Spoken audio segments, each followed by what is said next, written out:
Okay, the topics that we're going to cover are running a good meeting, recruitment, review and evaluate, recommendations, annual goals, and task list. So in terms of running a good meeting, we'll talk about some of these things more in depth, but some of the basic areas are attendance, conduct, the content of the meeting, rules, handling disruptions, and facilitation. And we do have a section on this in the best practices guide. So in terms of attendance,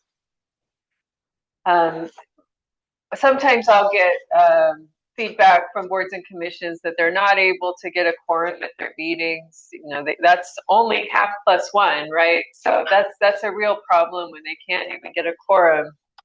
And it's better to have more than a quorum. Try to have all your members attend. So one of the things I will say is just remind them. And for some people, they need multiple reminders. You know, remind them by email. For young people especially, they use text more than email. For older people, sometimes the mail can be more effective.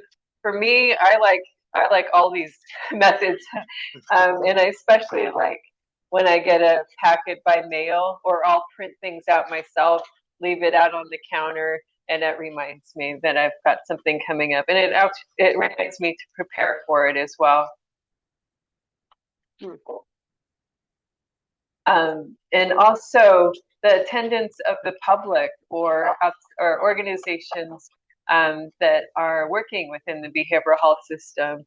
Be intentional about inviting them, especially if you have that topic related to them on your agenda. So invite consumer and family member organizations, different community organizations representing ethnic, cultural, or racial populations, or LGBTQ, advocacy groups, county agencies or boards, including housing, older adults, veterans officer, the drug and alcohol board. Actually, most of you are integrated, but some of the counties still have drug and alcohol boards, and you're integrated. Jail warden and patients' rights advocate. Comment, please. Yes, comment in the room. Yes, I was just going to make a comment about inviting. How do you invite? You know, we face that situation. It's hard to get something out to everyone. So we now have almost every month, if it's relevant to the, like we didn't put a flyer out for training, but anyway, we put out a monthly flyer. It gets emailed to all the government officials, county, city, police, fire, all the behavioral health related nonprofits in the county, and to the faith leaders in the county. So it's a way of getting information kind of done really easily, because you only have one document and you just send it via email. That's an excellent idea.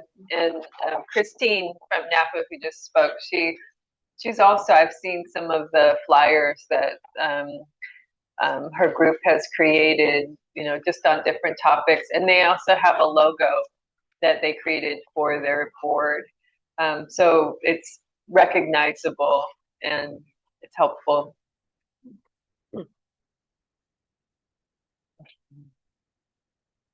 All right, there's a question in the chat.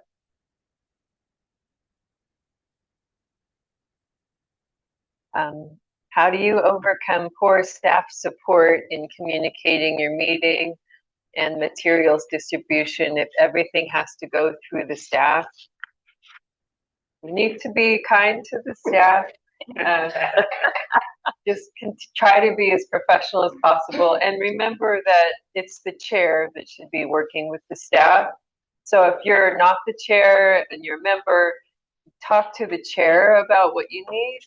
And if you have an executive committee that meets, you could also address the executive committee and say it would be beneficial if we could, have packets mailed to us or whatever that is. It's more housekeeping type of thing that you don't really want coming up in your regular monthly meetings, but it's important that it be addressed. Logan? Yeah, just to the attendance part of it, and I can just speak from my experience from Contra Costa as the former chair of the Alcohol and Drug Advisory Board, and I know I heard this with the mental health.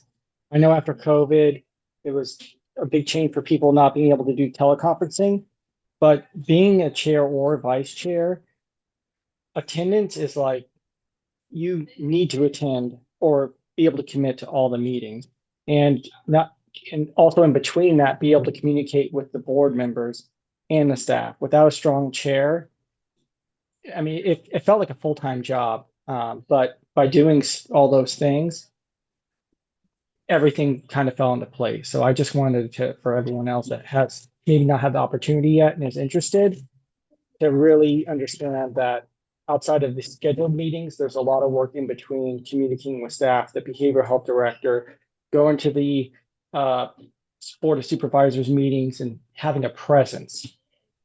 So just wanted to stress that. Yeah, thank you, Logan. All right. So we're on to running a good meeting. Active listening. Oh, this is the conduct slide. Sorry, for those in the room, I've got like multiple windows popping up. So when I say active listening, it's listen, listen, listen, not listen and think of your reaction at that moment to what they're going to say and what you're going to say next. Don't start thinking about what your response is. We want you to have considered responses, and we want them to be in communication and collaboration with your full board. When you respond to something, we want the power of the board behind it. Maybe it's something that's a one-off. You can comment on things during meetings when a speaker topic comes up of interest. But when it comes to real recommendations, we want to start with active listening. Listen to each other, listen to the staff, listen to the public, and focus on issues. That's number 2. Look for areas in behavioral health within your own services or in services that intersect with other parts of the community. Maybe it's older adults or children and youth or justice involvement. So many different places where behavioral health takes place or needs to take place. So focus on issues. Number 3 is person first language. Talk about people as if they are people. We have a lot of aspects to us.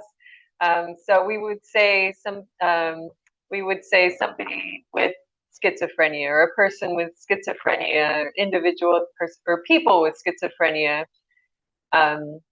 We could say a person with bipolar, people with mental illness, individuals with alcohol and drug issues or conditions. We always start with the person first, knowing that that's one aspect of them, but that's the one we're focused on. No swearing, if possible. Sometimes we do hear that from members and staff, and not so often, usually staff, but members of the public. We can't always stop that, but try not to. No personal attacks or criticism. Again, look at active listening and focusing on issues. And if somebody personally attacks you, the best response is not to attack back. We don't want that to continue. When you respond to that, then they can respond back. We don't want to open up those types of conversations. It takes us away from the behavioral health issues. One person speaks at a time, no sidebars, even whispering. even when I hear or even see people whispering in the room, I get distracted. And so speakers get distracted, other members get distracted and want to know what's going on. And you're in a public meeting, so speak up so the public can hear you. Get the chair's permission to speak. As chair, call on people. Try to take control even when you have a speaker. When it's time for Q&A, you be the one to be asking which board members want to speak and allowing them to speak. Keep comments short if possible. Do not monopolize. You're going to have many, many meetings. There will be ways for you to get your points across, but we want to get through the meeting at hand. Limit use of acronyms. Always spell out the acronyms if possible. And if you're noticing you have a speaker that's got lots and lots of acronyms, you can stop them and ask them what that is. Because for the most part, there's going to be somebody in the room that doesn't know the acronym. Behavioral Health Services Act, BHSA, people coming in from as new members, they won't know what that is. Full Service Partnership, that's a program that I remember the staff just talking about it as if I knew, but I was a new member. I'm like, wow, okay, sounds great. Full Service Partnership. Limit use, okay, and then silence your cell phones if possible. We know some people, they use their phone just for their own anxiety. They'll be checking it, or they might have emergency or things that need to happen, so they'll check it. But what we don't want to see is people checking out. So they're not paying attention to the meeting. They're paying attention to their phone. And we don't want to be disrespectful to the public or to the speakers or to the other board members. So when you disagree with somebody, that's not the time to shake your head and just start looking at your phone. That's the time to just listen to them quietly, just listen to them, and give them respect. Just treat everybody with dignity and respect, even if they don't treat you that way.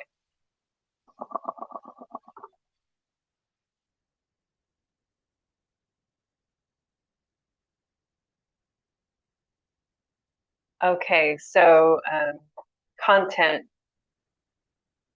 We have an example of an agenda in our best practices on page 25. And we have this on our website also in Word and PDF format. It's good to have a format where the public understands how public comment works. Make sure that you have your location and just basic information is available there. And on the agenda, you would want speakers who can talk about priorities that have been identified by your board members and concerns of the public, the access and effectiveness of services, and needs, issues, and successes.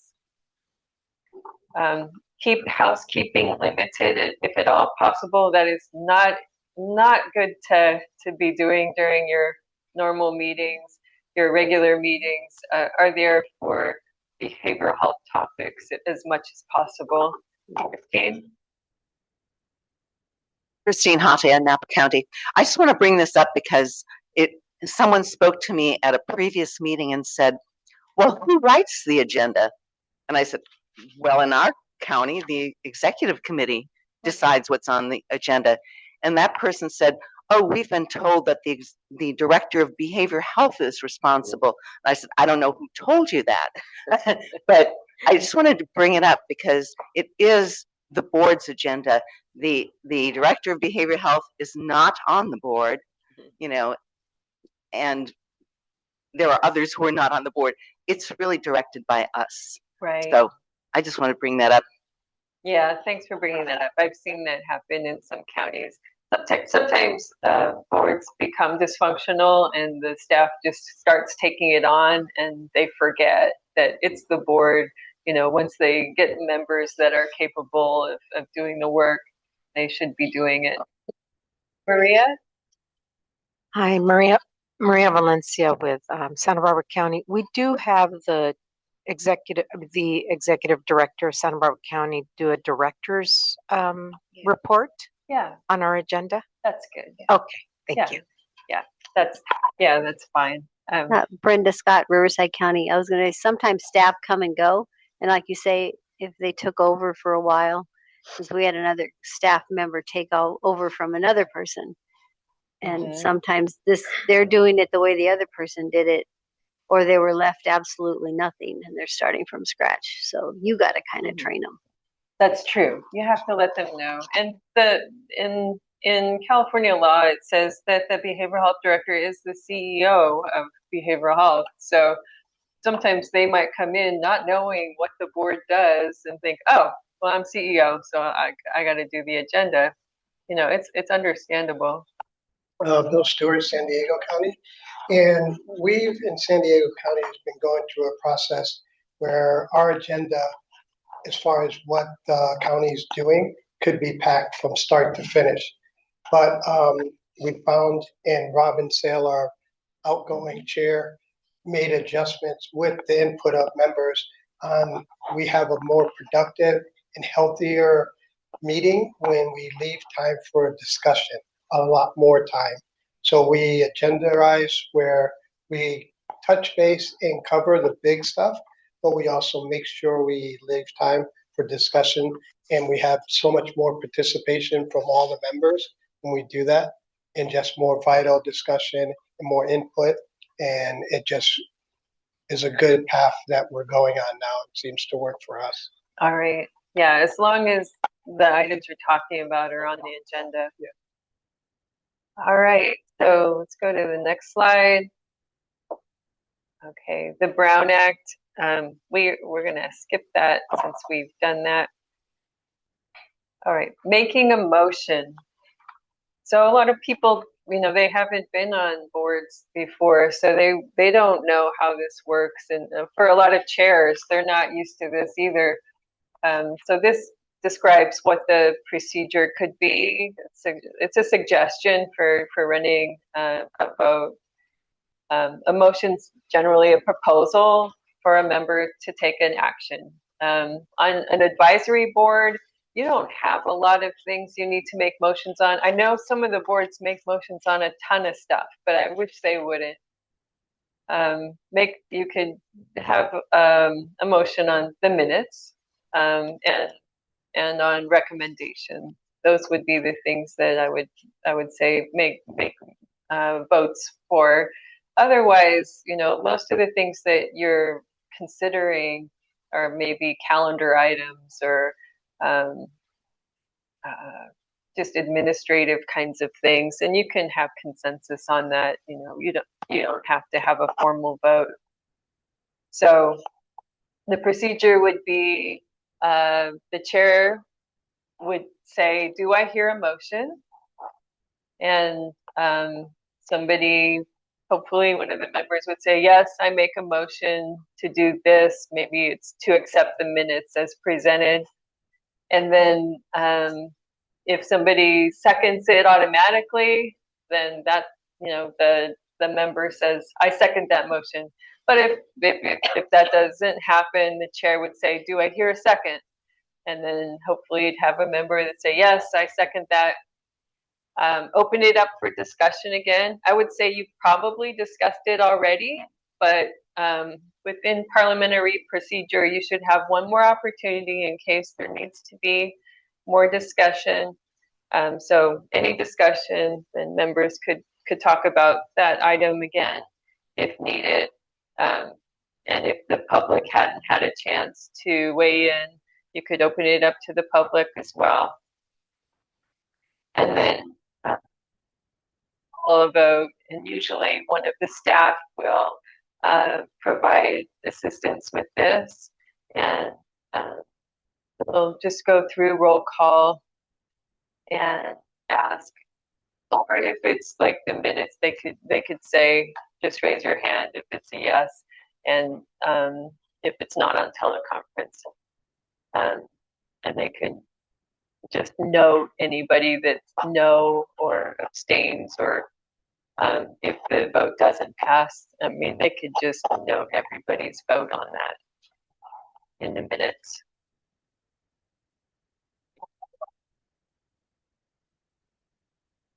In terms of handling disruptions, we talked about this a little bit earlier. Stay on the agenda. Just try to be polite to anybody, even if they're not, and don't react to it. The action is in the reaction is a term that I learned in community organizing. And we were trying to get a reaction from government generally, and then we could do more if they reacted, then we had an opening. We don't want you to have an opening. If you're trying to just, if somebody's trying to disrupt you, we want you to shut it down. So you just quietly move on.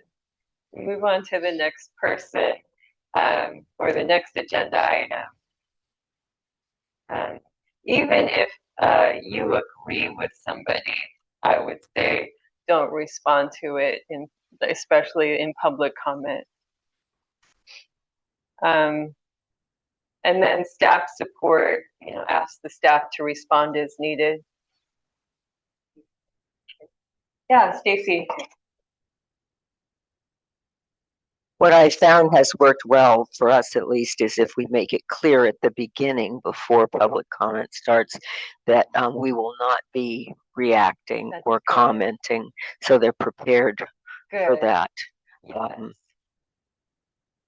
Learned a lot from the LA Commission. Well, we've had some challenges.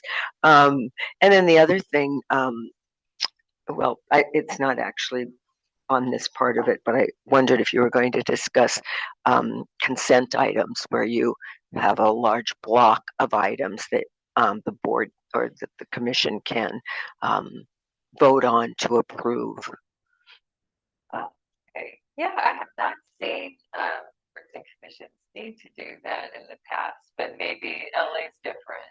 Well, we just started that so that we could have, all the reports would have been sent to us already.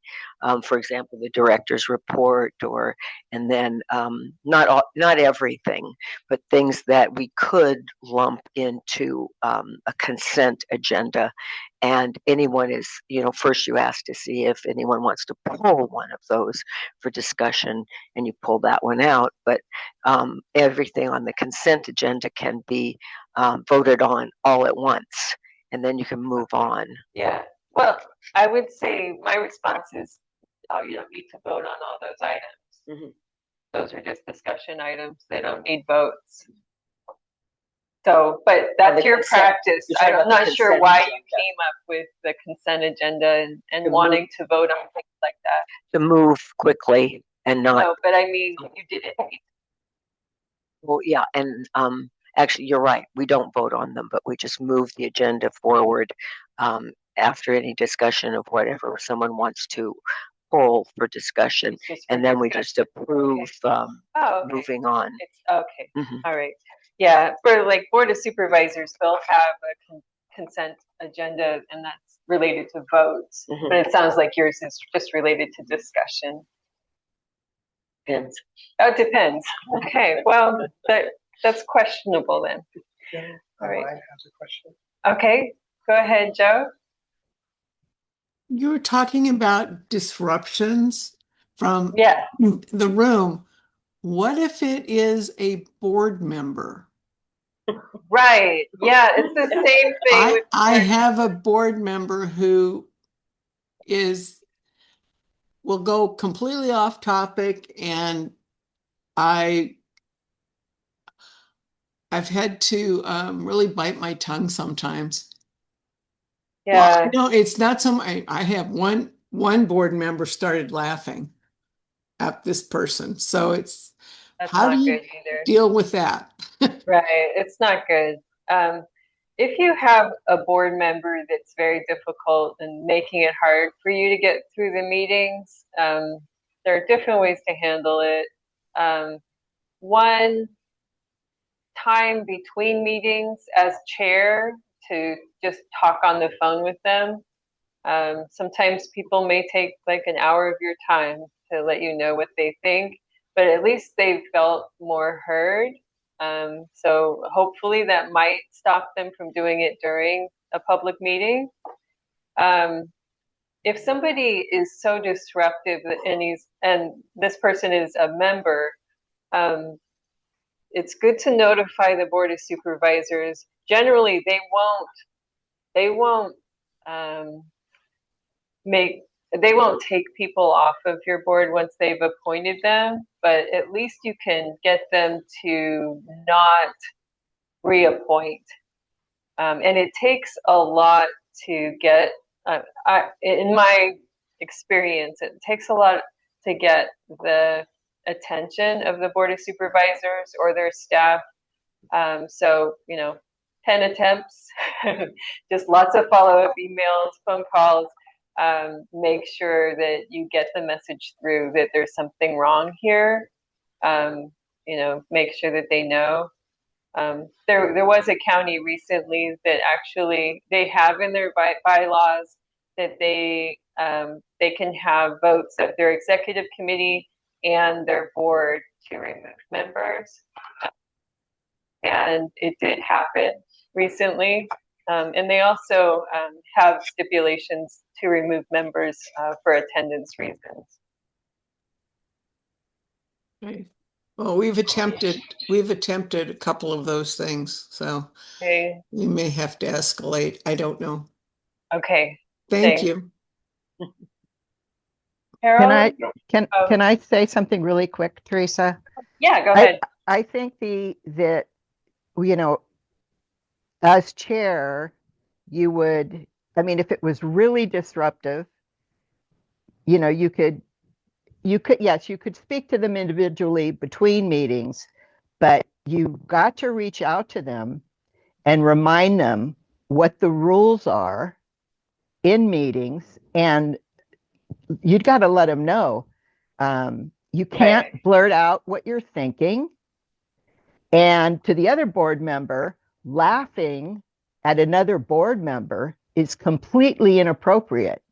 Right. You don't, and then you give them, that the chair has spoken to both of those people once, and then maybe it'll happen again. You note that, and then you can vote them right off the board.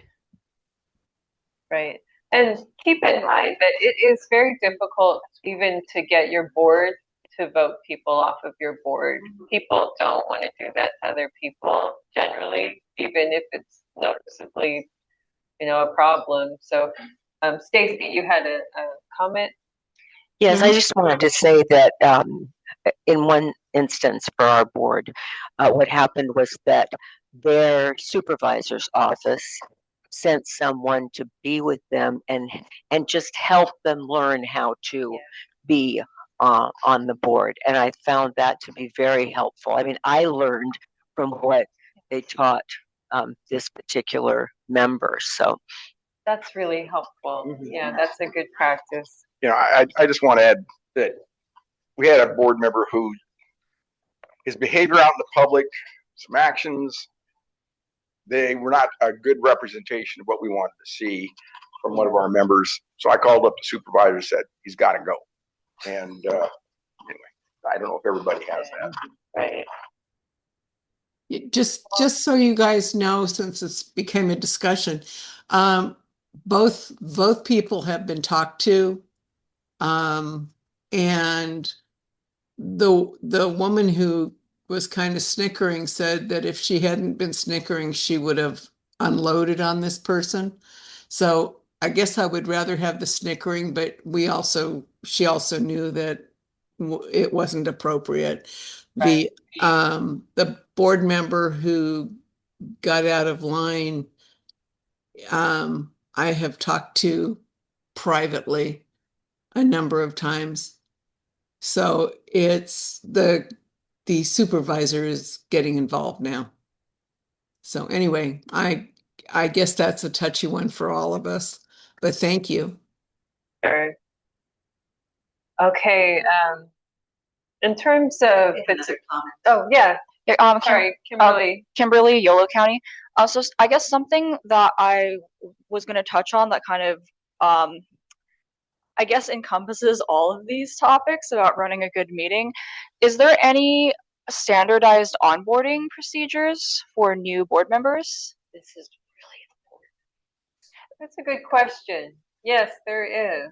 Okay. Yes, we have a new member orientation guide. It's a sample guide Okay. to use. And there are boards that have standard procedures. Christine sitting next to you from Napa and others. But that's so important to get them on board, knowing what are some of the open public meeting rules, what are the duties. Those are just basics, and that they need to stay on agenda, and that what you need to be able to move through an agenda. Okay. Yeah. Just because anecdotally, sometimes, how do I put this? Sometimes the onboarding doesn't always happen for all new board members. Right. And then sometimes it's difficult to keep track of who's received the onboarding and who hasn't.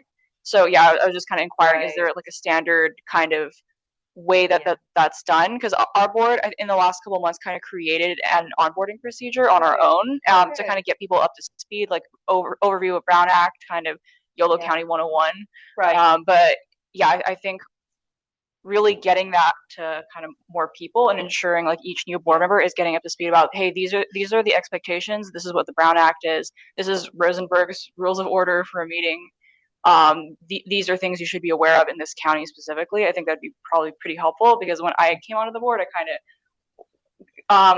of recall sitting in on the meetings and kind of, because I'm a consumer, I'm able to understand all the topics because I had a lot of background knowledge about the mental health system, but things like the procedures of the meeting, like saying aye or nay, like or kind of like what really are the exact duties and expectations of the board, I didn't have that much of an awareness of. So just kind of it's important bringing that up. Right. Thank you. Yeah.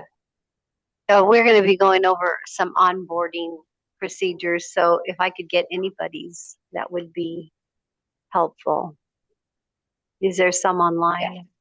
We do an onboarding, and each when I came on, I don't remember, I guess it's almost 4 years ago. At the time, it was it's still primarily handled by our Department of Behavioral Health. So then it was physically, we got everybody into a room that was new. We went over our bylaws in an orientation notebook and went through that. We didn't break it down to like A's and I's and A's. We didn't do that, but we shared that there's an orientation notebook that has all of these things in it, including some of these best practices, Robert's Rules of Order, and some other things. Yeah. We touch on it, and then we give it to them, and then they can come back. But you do it, or staff does? I do it with staff, or staff helps to. So now I'm doing it online. We were doing it in person, and we could still do it in person, but it's usually not convenient, especially since somebody might be on the other side of the county, very often on the other side of the county. It facilitates it, but it is the chair and then the staff there and the individual. And I've made it, for me, it was like, yes, this is absolutely necessary before they come to their first meeting. So sometimes they'll come to the first meeting before, but I don't feel like they're ready to understand the procedure until they've been through the orientation. Brenda Scott, Riverside. We require them to come to 3 meetings before we appoint them. Oh. And we're going to start recommending, because we have a few committees that they consider also going to a committee. Because then otherwise they're on, and we have some new members now who are wondering like a lot about the committees. And then we did not onboard these 2 people the way we should have. So that's there was a change in like the chairs at the time, and the guy was really sick, so we just didn't do it. Just wanted you to know, in the best practices guide, we have a section on recruitment, and there's a link to the membership guide there. And then just if you go to our website, it's on the website. You can just go to resources. Okay. Teresa, I just wanted to also add, this is Harriet Stevens from San Francisco, that we also faced having to remove or address commissioners who were having difficulties participating. It took over a year and a half, and a lot had to do with also getting Teresa's support as to the kinds of things that we could do. So I encourage people to pursue this, but it does take time. And the other part that we've also recognized is that training, and even after we do the training, initial training, it's important to also do follow-up and to constantly remind the members of the conduct that's necessary for being a member of the commission. So just also just making sure that we make these connections with what CALBHB is doing in terms of providing trainings like today is also good for the members to participate. Right, right. Stacy. When I became a board member or a commission member, I knew nothing. And there was a woman who sat next to me, and she said, "Here's a piece of paper, write down all your questions, and I will talk to you after the meeting about all of it." And I thought that was really a very efficient way of handling it. Good. And now we give people a notebook that has a glossary at the back of all the acronyms that we can think of. Yeah. And our new chair did something that I had never thought of, but he took the new members who had been appointed with him to his next meeting with the department's director. That's nice. And I thought it was really a lovely gesture. That really brings them right into the heart of it. So thank you. With our last round of new members, like if you come to the end of a year, a lot of people drop off, some don't want to be reassigned. Anyway, we had several new members. What the executive committee did was to assign an executive committee member as a mentor to each of the new members, so that they each had someone that, who could help them understand what their role is. Right. It's good to have well-seasoned members. Yeah, Phil? Just real quick to piggyback on what Harriet said, we had that in the past that members didn't show up. We were going through the process as everyone was talking about. But what hindered us is that person was still on the part where our quorum was affected. So when they weren't showing up, it does affect the numbers for the quorums.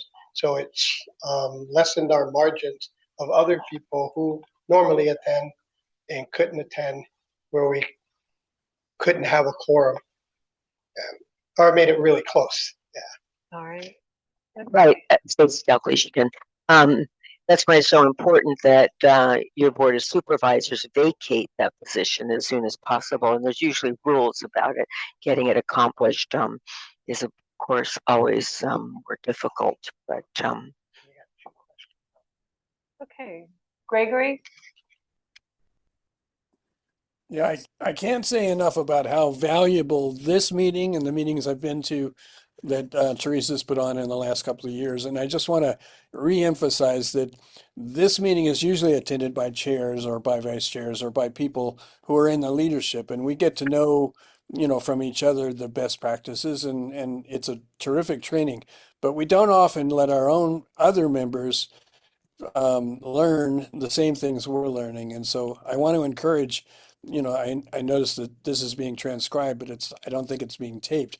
I was intending on taking this tape and making it available to everybody on our board and we are having a retreat where Teresa's agreed to come, do a sort of mini version of this for Brown Act and other things. So I guess what I'm saying is it's important to me to be able to broaden the knowledge by having a lot more people on our board, either find the time or get supported to attend meetings like this, or to be able to see the tape and video of these kinds of meetings, because it's so valuable and it's so important for us to go beyond just letting ourselves know, but to let everybody else on the board know what's the standard procedure of running a board and being on a board, and that's all I wanted to say. All right, thank you. Al? Hello, team. I wanted to know, does the Board of Supervisor member of the Behavioral Health Advisory Board have like any special responsibilities? They don't. They're member just as if they were, a member of the public. Any duty that you have is the same for them. They do have only with the teleconferencing, the Brown Act has different requirements for elected officials. Okay. We've had our representative, the representative that we have has given some advice, or at least giving us kind of where we were talking about the annual report. And she was saying what they do at the Board of Supervisors office with the annual report. So sometimes they can help you and they'll answer some questions for you. That's good. Yeah. Okay. I did want to mention at this point, we do have another training scheduled February 2nd, and it's going to be really geared for new members. Shasta County had reached out for a training of their new members. They have a number of new members coming on board. So instead of requiring them to do a Brown Act meeting, we decided that CalBHB would host this and make it a Zoom teleconference. So it's February 2nd from 5 to 6:30. I think that's right. I will send out the information by Monday.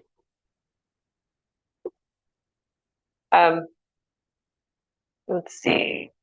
This slide that we're currently on talks about facilitation in terms of, just what's in the room. Make sure it's accessible, that you can get to it. It's comfortable setup. It's good to be able to see the public if the room can allow you to not have your backs to the public. That's best. And they're going to be friendliness and end on time. The minutes should be an accurate record and include attendees and motions. Public comments should be welcome before and during each agenda item. And then civility reigns, just conduct is important.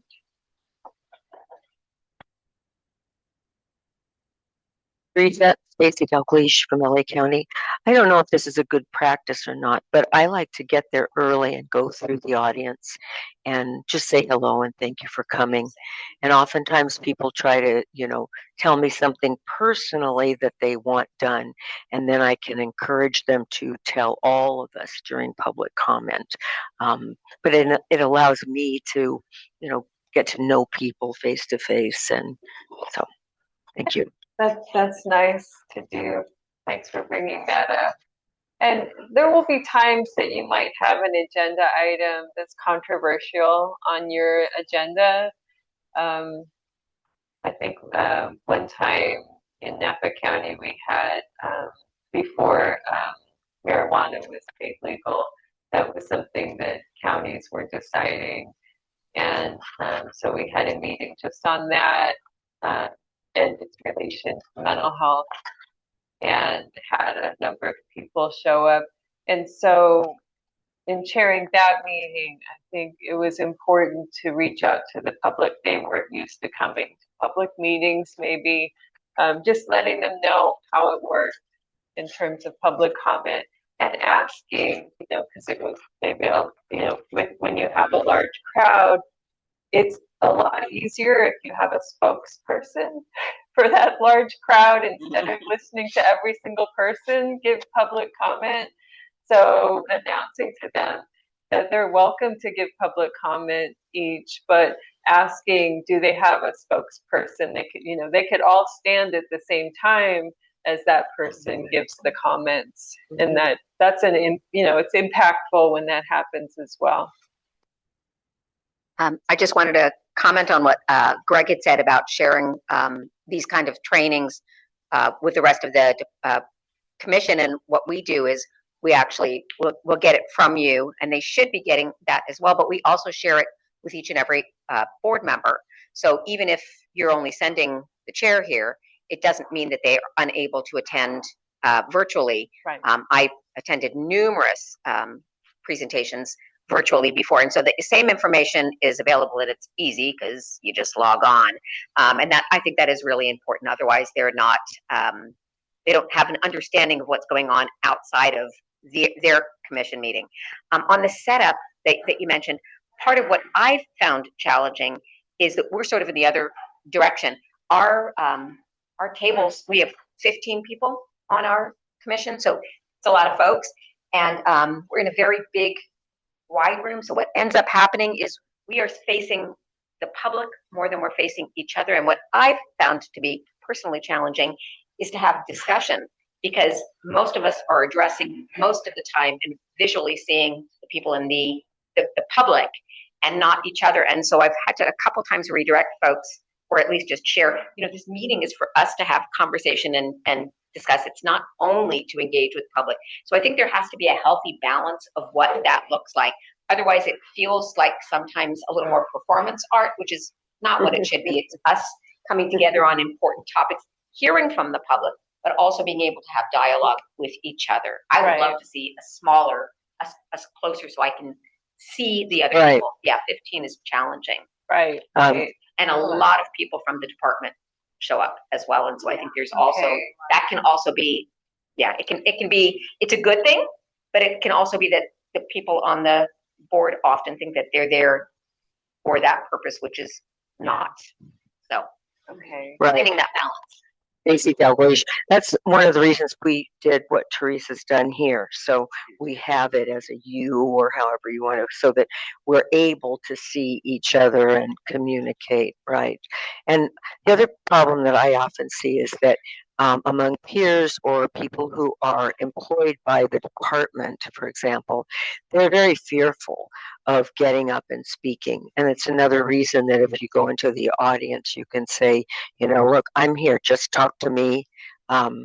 And give people that empowerment, because there's a lot of stuff going on right now, especially with peer employees, where they're afraid, but they have some very real concerns, and not just above and beyond concerns that makes it very difficult, that they fear retaliation.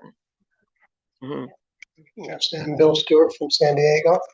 We have the same setup as this. It goes a little bit longer on the side because we have 22 members.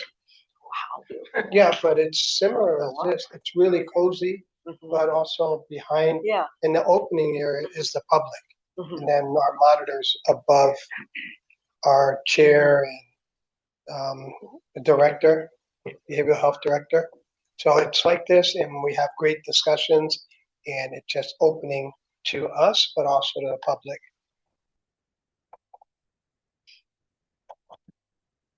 Okay, this slide talks about steps for reviewing and evaluating, and keep in mind you're experts in your own experience.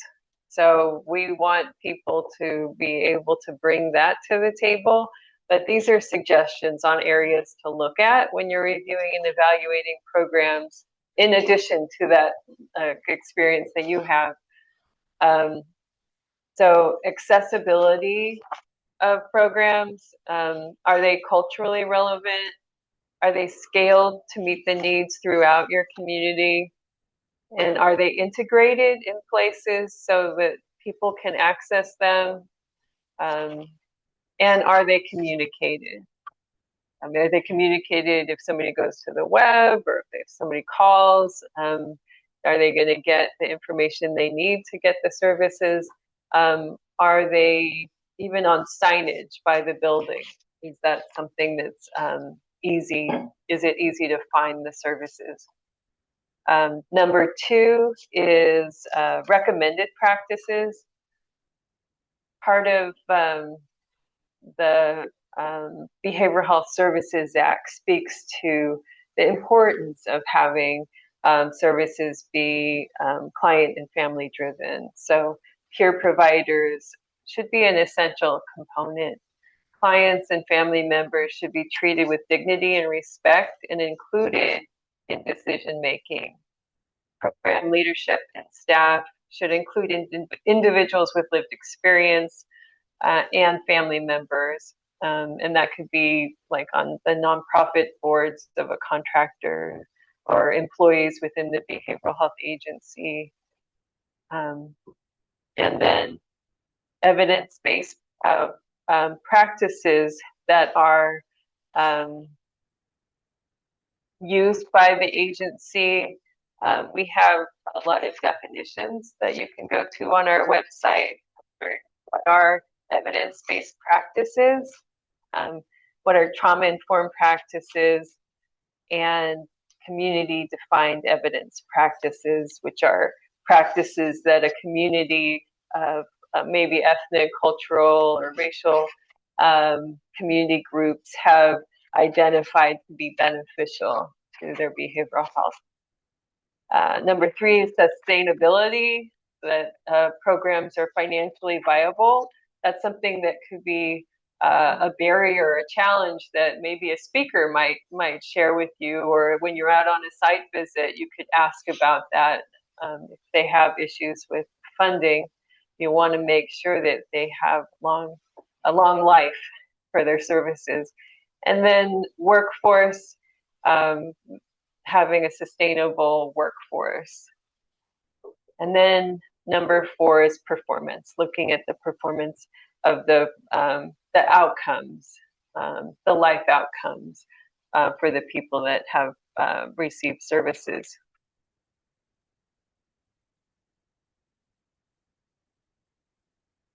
And then when you make recommendations, I think I talked about this earlier. Make sure to identify what the area is you're going to be making recommendations on, have good processes for deciding.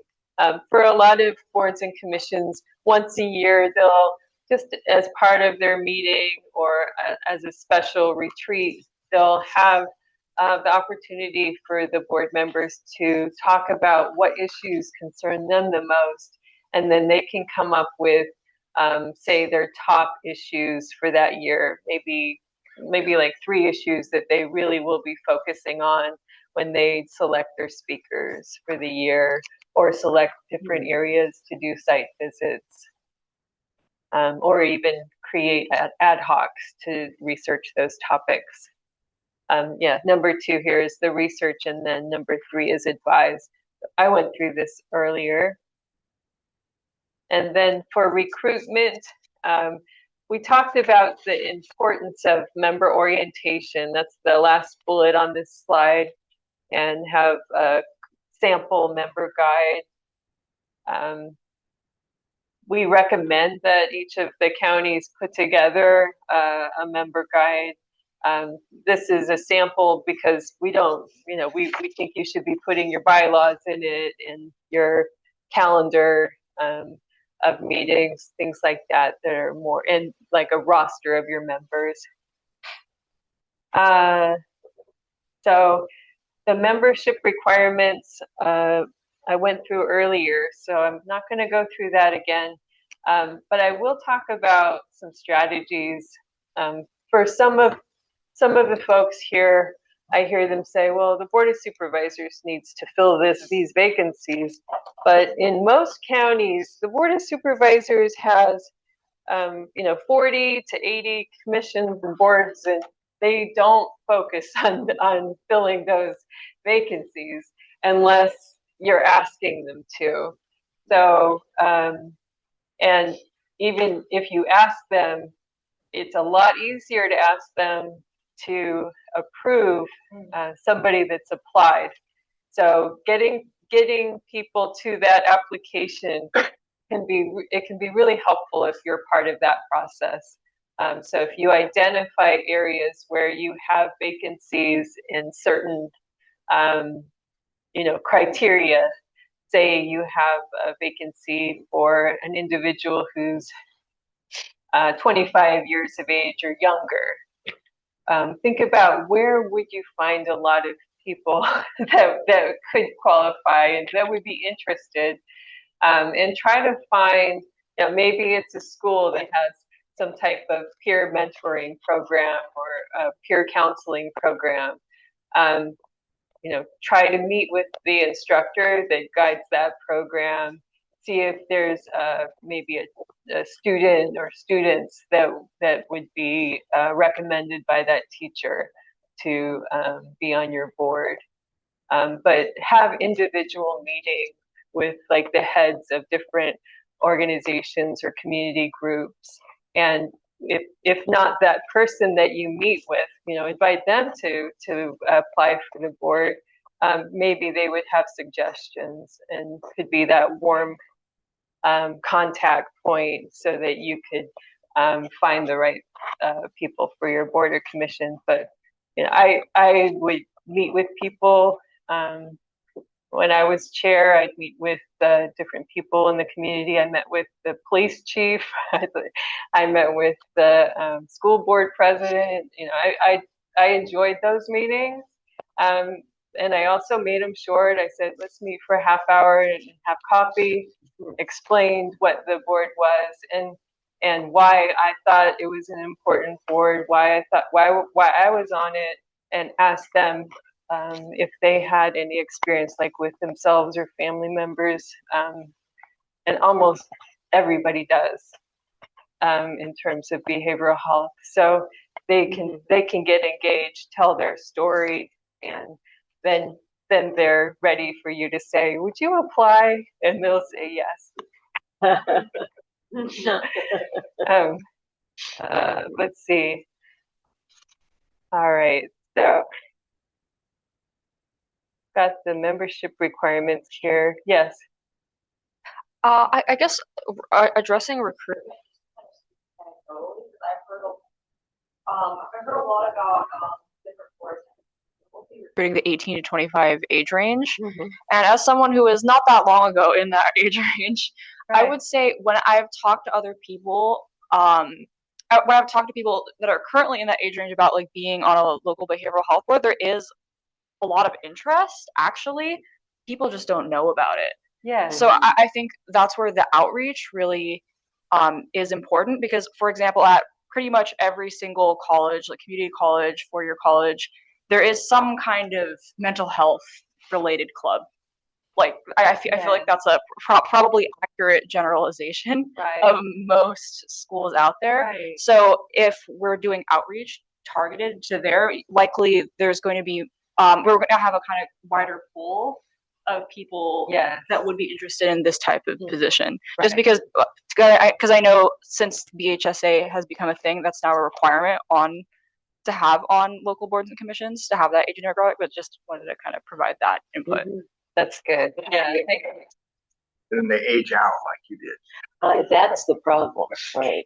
I know that we've had some issues, or we don't have somebody from that age group on our board, and what we found to be some of the problems again is where we're looking, but also a 3-year commitment, because a lot of people in that, and I have children in that age range. I'm no longer in that age range, but I have kids in that, and so a 3-year commitment, even to somebody who's really interested, can be a part of the issue, and also an understanding in advance of what the time commitment is, that it isn't just showing up for one meeting a month, that there's a lot more involved.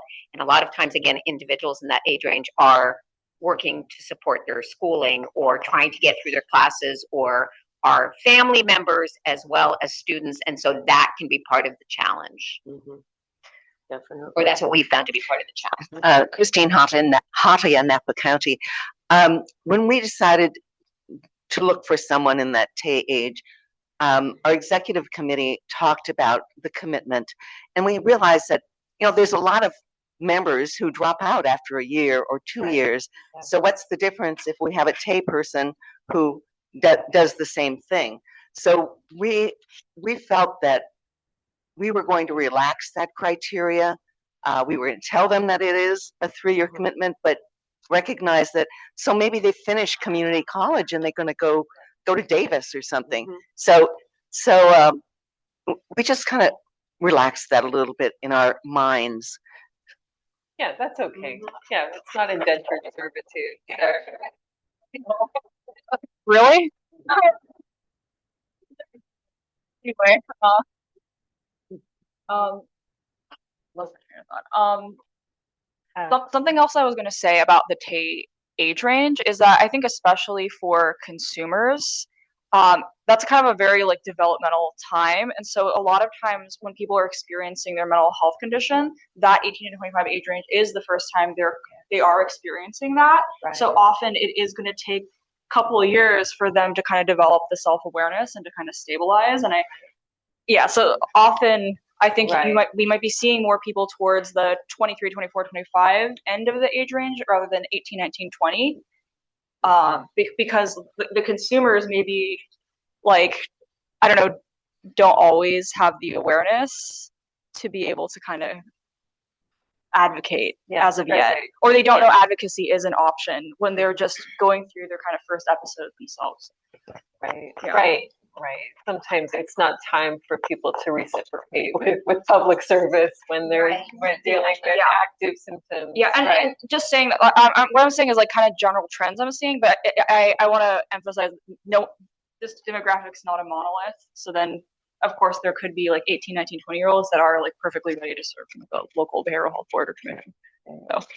And another thing, if for the younger folks that are still in high school that might be interested in joining, it can be very difficult to just join because of the meeting time, and also transportation. So those are things that might need to be adjusted on the boards and commissions that are having difficulty filling that space. Lisa Dominguez, Santa Barbara. Two things. First of all, on the age demographic category, there are a lot of high schools that will have like healthcare academies where they have like cohorts of people that are looking towards healthcare careers, and they have advisory offices that you can approach and say, if there are students that are interested, this is what we do, and the schools will be very accommodating to that because it's supportive of their whole healthcare academy. The other point I wanted to make is on your list there, don't overlook your local hospitals. Your hospitals have a stake in this game. They're very concerned with the flow in their EDs and people coming back, and they very much would like to be a liaison with the board, and so don't hesitate to reach out to them as well, because we do have some unique insights. Right, absolutely. Also, I just wanted to share a thought in the chat by Amber Gray. She said student centers at colleges have like behavioral health chapters in them, so that'd be excellent place to look for recruitment too. Okay, and I see we're getting close to 12, so I'm just gonna kind of flip through these slides and let you know that they're there. We have just a lot of resources around recruitment, a little bit more information around creating annual goals, and in terms of a task list, especially the administrative liaison, if you have one for your board, or the chair or executive committee, if you calendar items that need to happen every year, I think, if you have Google Calendar or something that can remind you to make sure that you do your nominations for your executive officer positions each year, and do your annual report, things like that are regular that you need to make sure you have, and calendar when you need to have your agenda items in to the staff to make sure that your agendas are published on time. Occasionally, boards and commissions forget. They need to post 72 hours in advance. And if I notice, I will mention it to them, and they'll have to cancel their meeting. So, it's important to calendar these items and remind yourselves. Okay. Any other quick questions before we end? Can we stop sharing? Yeah. Are there any guidelines or recommendations from, again, incoming members to, how would I say, limit or be mindful about not self-promoting your, like in the space of being a behavioral health commissioner, that's your main focus, as opposed to I'm also part of. Are there some guidelines on promoting your own organization or your own whatever it is in terms of, I don't want to say necessarily conflict. Some of it could be conflict of interest, but absolutely not the right stage for it. I don't remember seeing something in here about that. Right. Yeah. You know what I'm talking about? Yeah. I think if you limit the agenda items, you can limit that. Sometimes the boards allow announcements from board members. You know, if it's a behavioral health related announcement, that's good. But an advertisement for their own business, that's not so good. You know, that might be one way to limit it. That sort of thing is relevant. Family class. You don't have a microphone. That's different because you're sharing, but you're not. It's not the one and only. Or please come to us. I said that we would bring up the non-block, or we would bring up like the family-to-family classes with non. Right. Yeah. Brenda and Community Riverside. events, things like that are good announcements.